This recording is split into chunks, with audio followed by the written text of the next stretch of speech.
नगे च सुरेन्द्रे च कौशिके पाद संस्पृशि निर्विशेष मनस्काय श्री वीरस्वामिने नमः। आर्हत वाङ्मय में 10वें आलियम एक आगम है जो चारित्रात्माओं से बहु परिचित होता है, क्योंकि बहुत से चारित्रात्माएं संभवतः 10वें आलियम को पूर्णतया या कोई अपूर्णतया भी हो सकता है कंठस्थ करते हैं। वहाँ जो सामान्य पुब्बयम अध्ययन है वहाँ कहा गया है जेय कंते पिए भोए लद्धे विपिट्ठि कुब्बई साहीणे चयई भोए सेहु चाइत्तिवुच्चई। कि त्यागी कौन होता है? अभाव और विवस्था में जो भोग सेवन नहीं कर सकता वह त्यागी नहीं होता। गहने आभूषण पास में है ही नहीं, इतना दारिद्र्य है, निर्धनत्व है कि अलंकार आभूषण पास में है ही नहीं। वो कहे मैं कितना त्यागी हूं, मन में तो लालसा है पर विवस्थावश आभूषण पहन नहीं सकता, वह भावतः त्यागी नहीं हो सकता। तो त्यागी कौन है? जो उपलब्ध हैं कांत प्रिय भोग, उनको जो पीठ फेरकर छोड़ देता है, भीतर से त्याग कर देता है। और कभी पास में भोग सामग्री नहीं है तो भी भीतर से विरक्ति हो जाती है, तो वह व्यक्ति त्यागी बन सकता है। आदमी के जीवन में वह समय भी कितना महत्वपूर्ण होता है जब वह सर्वविरति रूप त्याग को, चारित्र को स्वीकार कर लेता है। अनंत काल की यात्रा में भी वे समय धन्य हैं जो समय चारित्र के पालन में प्रयुक्त होते हैं, व्यतीत होते हैं।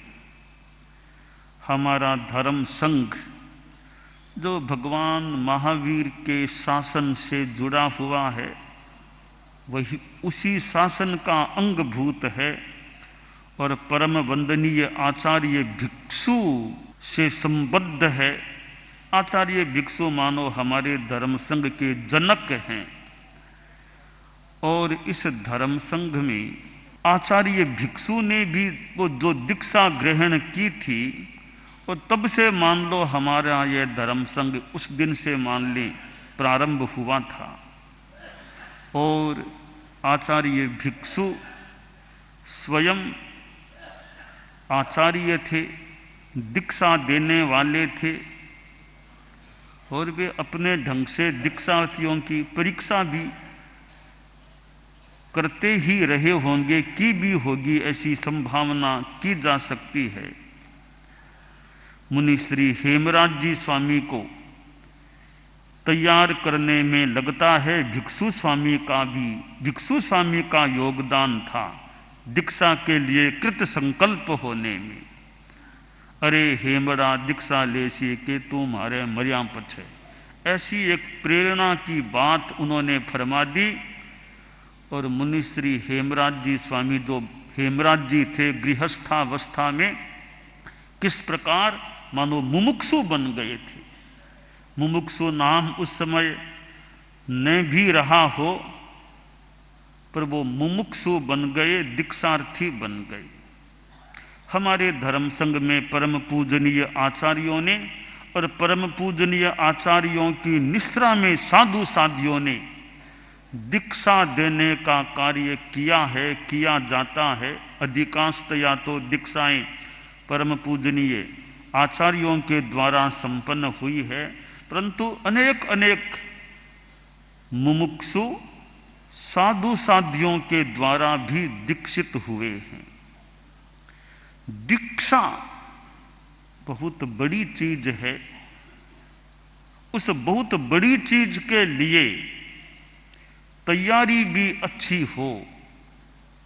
परम पूज्य गुरुदेव आचार्य श्री तुलसी के समय में मानो यह चिंतन पुष्ट हुआ कि दीक्षा से पहले शिक्षा हो और परीक्षा भी साथ में हो, समीक्षा भी हो।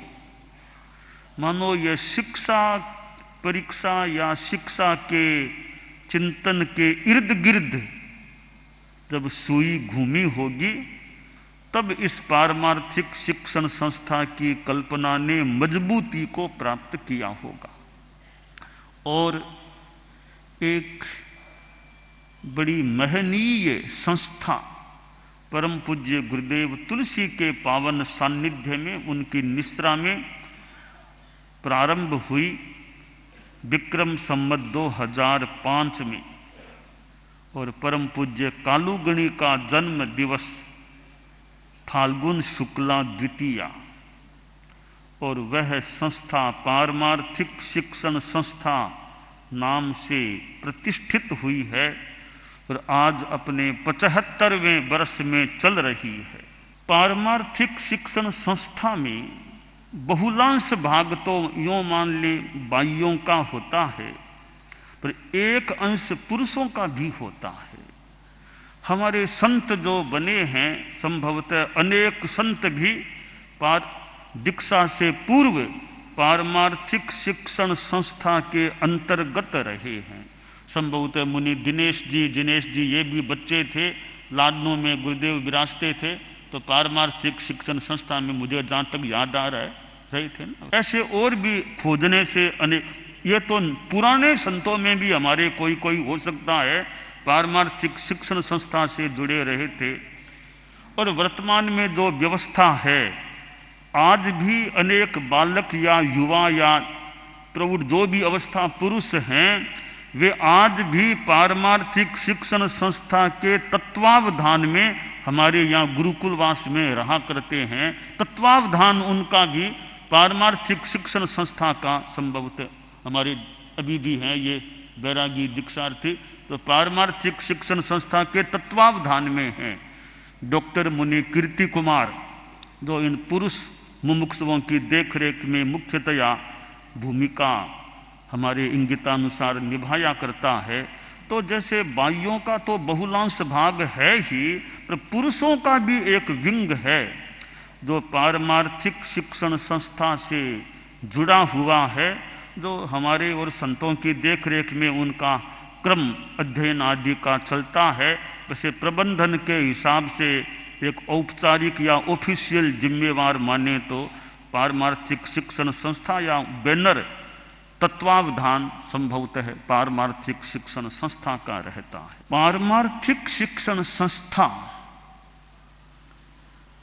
हमारे जैन श्वेतांबर तेरापंथ संघ की एक बहुत ही उपयोगितापूर्ण संस्था है।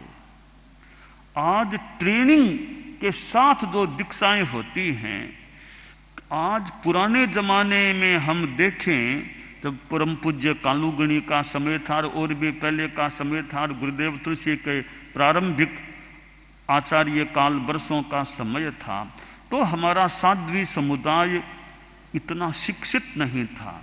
संभवतः बढ़िया उच्चारण भी करने वाली कितनी साध्वियां उस समय रही होंगी। एक यह स्थिति थी, और आज स्थिति में कितना बड़ा बदलाव आ गया है।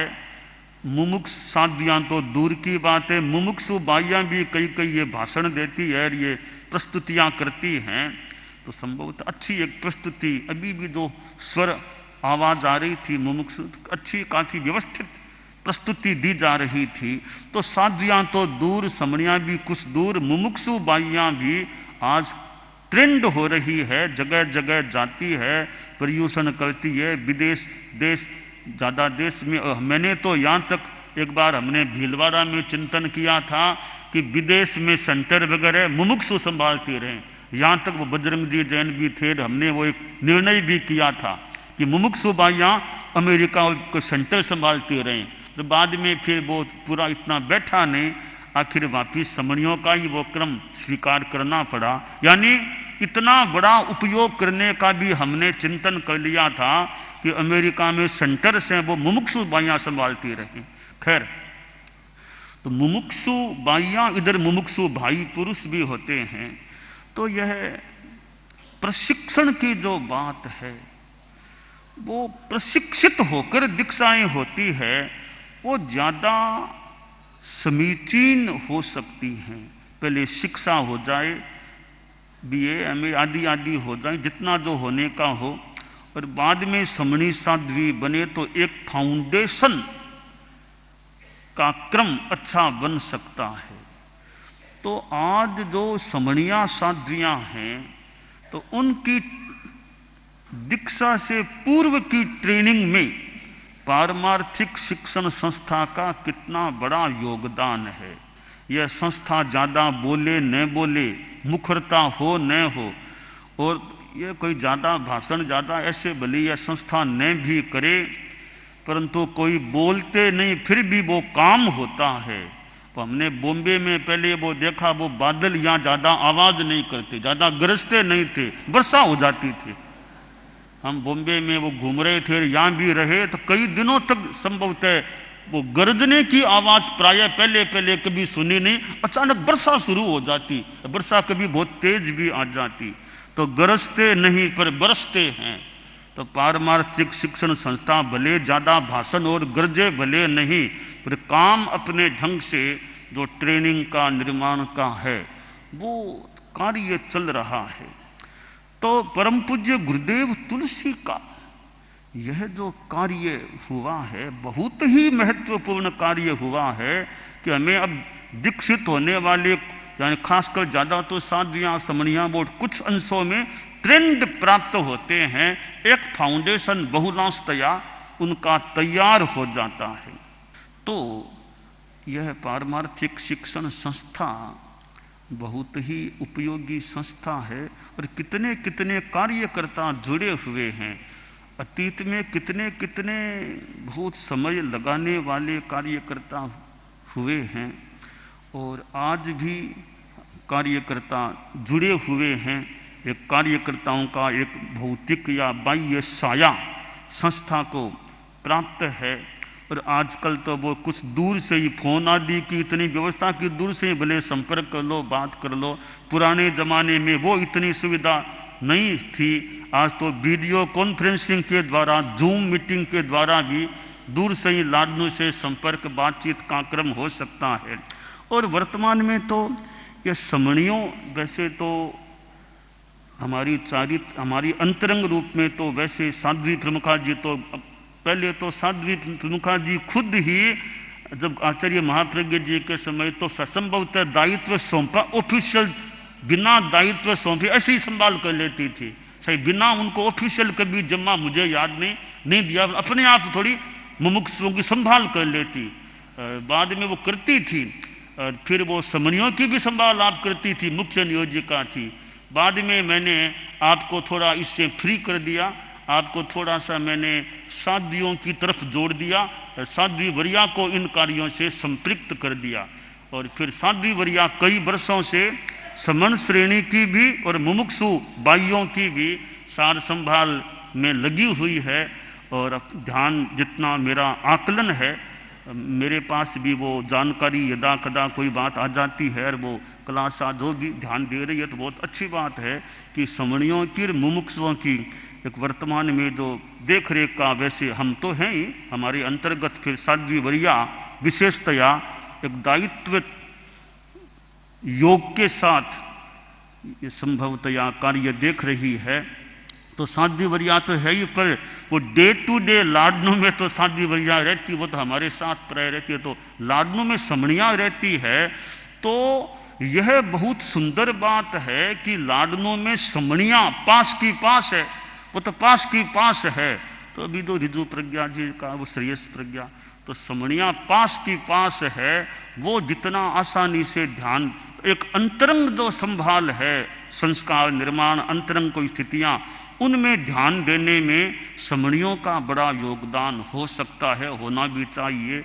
और फिर बाह्य व्यवस्थाओं में या खासकर जो अधिकारी लोग हैं, संयोजक भी कई डे टू डे रूप में वहाँ जो रहने वाले हैं, उनका भी अपना जो भी बाह्य और दायित्व है, इधर अध्यक्ष आदि आदि मंडल है, जो कुल मिलाकर के यह संस्था अपने आप में एक थोड़ी हटकर के सी संस्था है।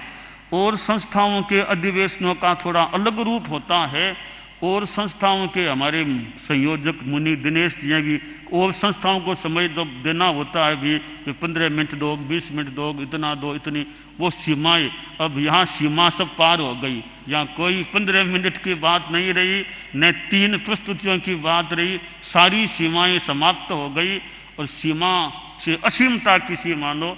तो यह अलग तरह की संस्था है। हमने एक दिन बात भी की थी, सोचा यह संस्था अलग तरह की है, इस संस्था को अन्य संस्थाओं के साथ तुलना करके अन्य संस्थाओं के समान इस संस्था पर रूल्स लगाना ठीक नहीं होगा, इसकी अलग ही व्यवस्था होनी चाहिए। तो इसके अधिवेशन में हमने वो सामान्य जो नियम हैं श्रावक संदेशिका में, उन नियमों से हटकर थोड़ा संशोधन करके भी आज के अधिवेशन का यह एक सीमातीत या सामान्य सीमा से कुछ अलग नियम बना करके एक प्रारूप स्वीकार किया।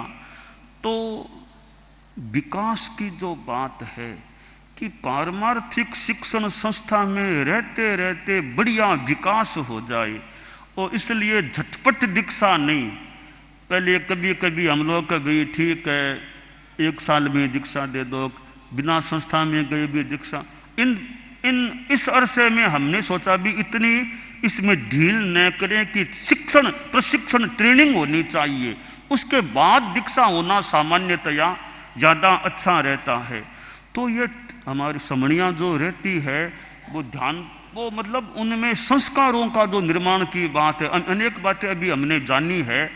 और वैसे हमारा दूर से कैसे यत्किंचित संपर्क है, तो वहाँ वो साधना के संस्कार, संयम के संस्कार वो रहने चाहिए। और मुमुक्षु भाइयाँ भी इस संस्था से जो जुड़ी हुई हैं, उनको कितना बढ़िया मौका मिला है दुनिया में, और कितनी कॉलेज होंगी और कितनी पता नहीं स्कूल्स होंगी, और ये अपने ढंग की स्कूल कह दें, कॉलेज कह दें, ब्राह्मी विद्यापीठ है, अपने ढंग की है। तो पारमार्थिक शिक्षण संस्था से मेरा वैसे बहुत पुराना संपर्क है।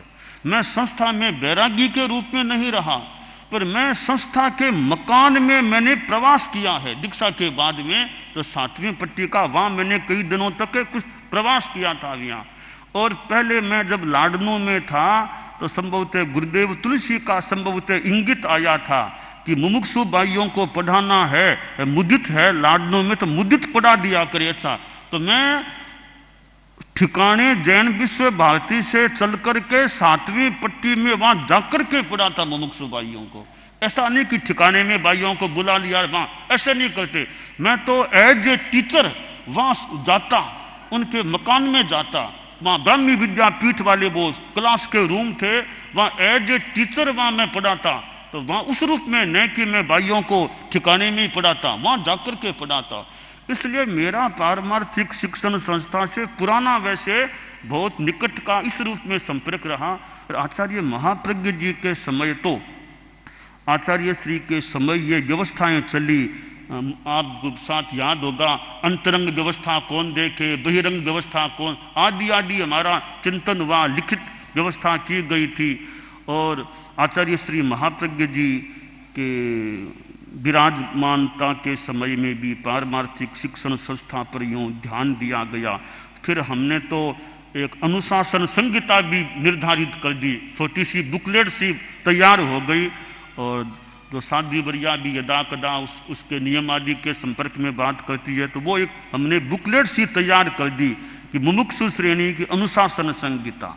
तो पारमार्थिक शिक्षण संस्था में यूँ विकास संभवतः हुआ है।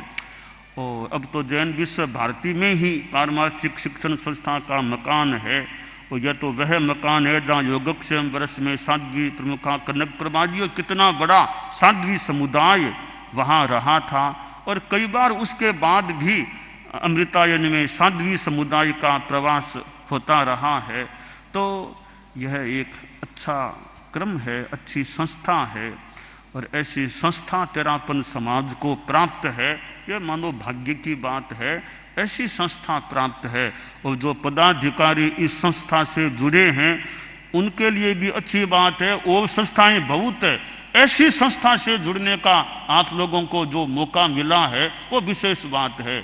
तो हमारे श्रावक समाज की इस संस्था में विश्वस्त व्यक्ति चाहिए। हर कोई इस संस्था के अधिकारी बनने में चिंतन का भी कौन से व्यक्ति इस संस्था से जुड़ाव रखें, तो यह बहुत ही एक महत्वपूर्ण संस्था है। इस संस्था के साथ जुड़ना भी अपने आप में विशेष बात है। तो श्रावक लोग हैं वो भी अपने ढंग से कई व्यवस्थाओं को देखना, इनकी सारी यात्रा आदि आदि और बाह्य व्यवस्थाएं, भोजन आदि कितनी चीज़ें हैं तो श्रावक समाज से बहुत जुड़ी हुई है। यह तो पढ़ने वाली एक विद्यार्थी मान लो, इनकी ऊपरी व्यवस्थाएं, कभी चिकित्सा, कभी कुछ, कभी यात्रा की व्यवस्था, यहाँ लाना ले जाना, सारी व्यवस्थाएं हैं, उनको ध्यान में लेना भी वो एक पुरुष वर्ग का मुख्यतया अभी जो कार्य संभवतः है।